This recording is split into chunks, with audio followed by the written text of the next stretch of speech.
Hello, my name is Sonia Zarnecki with the League of Women Voters, and this is a training video for our volunteers from the League and other organizations who will be doing voter registration and tabling for the 2026 midterms. The League of Women Voters of Kansas is a nonpartisan grassroots civic organization that encourages informed and active participation in government, works to increase understanding of major public policy issues, and influences public policy through education and advocacy.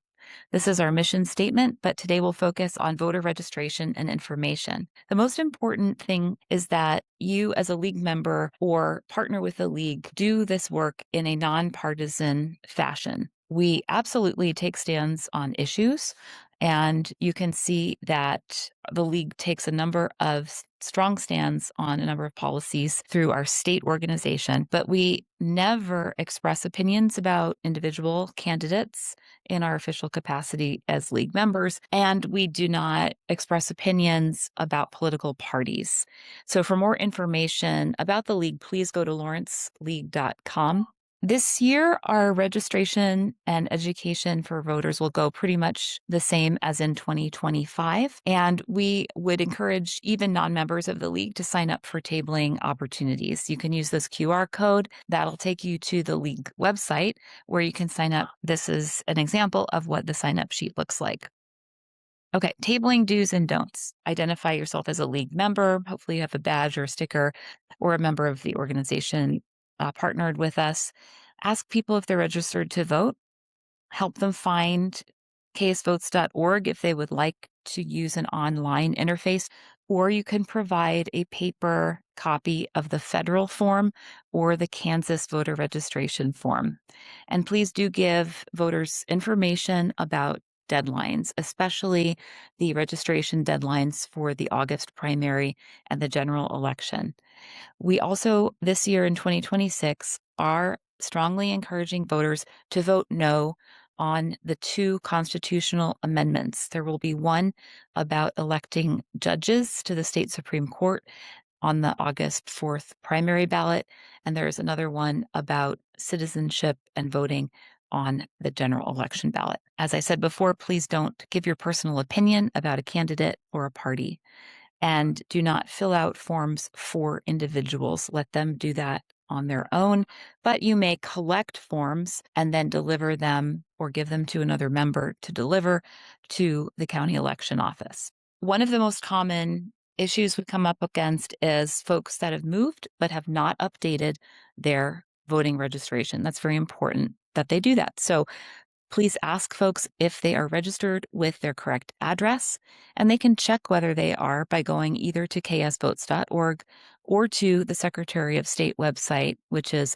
myvoteinfo.voteks.org. In Kansas, we still have the ability to request a no excuse mail-in ballot, which you can also do at ksvotes.org. And we encourage people to vote by mail. The main difference this year is that the 3-day grace period after Election Day has been eliminated. This is what ksvotes.org looks like when you go to that website. And this is what myvoteinfo.voteks.org looks like. This is the Secretary of State website. Personally, I think this is the fastest place to go look up if someone needs help finding out whether their voter registration is up to date. Any tabling volunteer, I think, can easily, on your phone or the tablet, go to this website because all you need is the first and last name and their date of birth. You need a little bit more information to access their registration status on ksvotes.org. A voter will either need their Kansas driver's license number or the last 4 digits of their social security number. To register to vote in Kansas, you cannot use an out-of-state driver's license.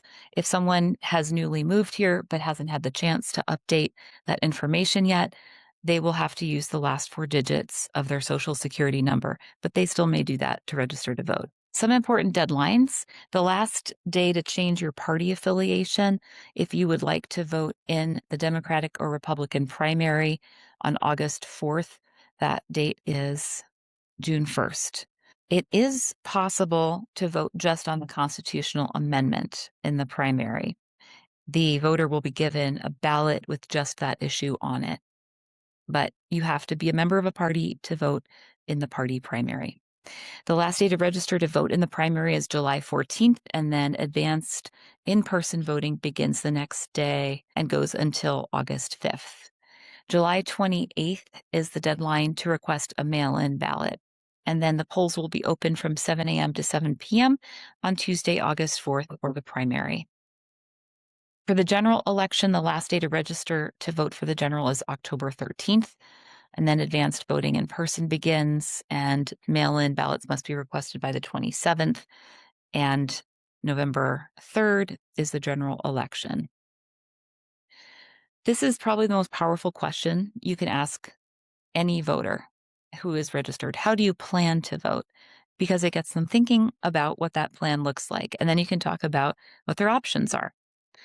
Also, talking to recently graduated high school seniors, talk to them about whether they plan to vote in their new state, if that is permitted, or if they wanted to vote in Kansas. If they want to vote from their home address and they're going to college out of state, they can do that. They will have to order a mail-in ballot at ksvotes.org or the Secretary of State website.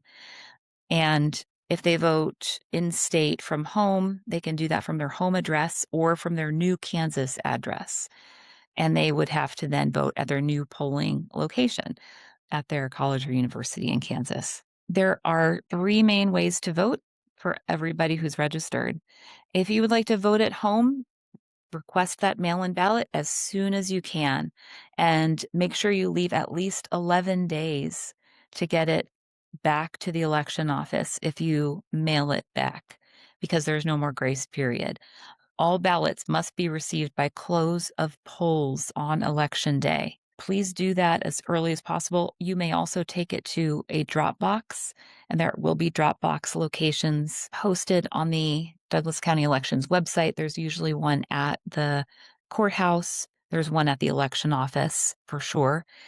Or you can take it to your polling location, and they have a special bag at the polls for mail-in ballots to be collected. You should not request a new ballot. There's one ballot per voter. So if you got a mail-in ballot and it came to you, fill it out and get it back through one of these methods. The second way to vote is in advance in person, and you don't need a special reason to do that. You will go to the election office at 711 West 23rd Street, which is across the street from Checkers in the same strip mall as Westlake Ace Hardware. And then, of course, you can go to your polling place in person on election day. And if you are in line by 7 p.m., they have to let you vote. Polls will open at 7 a.m. and close at 7 p.m. If you've moved or are moving, there is a 30-day grace period, and that is 30 days from election day, where if you go to your old precinct and vote, your ballot will be counted and not provisionally. But if you've moved and you're still registered at your old polling location, but you go to vote at your new polling location, you can vote, and it will be a provisional ballot, which will be then cured later. If you are unable to easily get to a polling location, you can apply for a permanent advanced ballot, but you have to have a reason for a permanent advanced ballot that you will have to provide.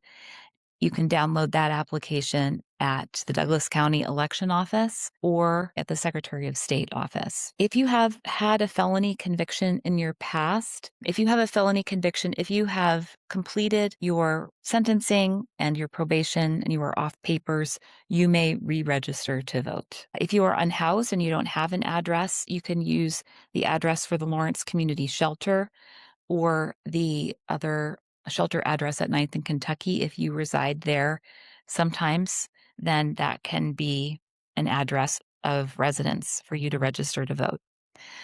If your birthday is right before the election, as long as you are 18 before or on election day and a citizen, you may vote. Those of you who live in a retirement community, note that if you have a change of address within the retirement community, if you're moving to a different unit, that is a residential address change, and you should update your voting registration. Some folks have expressed concern about the purges they've heard about or are worried about their registration disappearing, etc. Ed Healy from the Douglas County Election Office wants to let everybody know that only the Douglas County Election Office can change the voter rolls, and only then when there are very specific circumstances and permission of the voter. The federal government does not have access to those voting rolls, and neither, according to Ed Haley, does the Secretary of State. If you have any other questions about elections and voting, call the Douglas County Election Office, 785-832-5267. For all of you who are new volunteers with the league, thank you so much. Hopefully you can get signed up to table with an experienced league member to ask them questions, or you can call or text someone in the league. Our phone numbers will be available to you. Thanks again for helping to support democracy.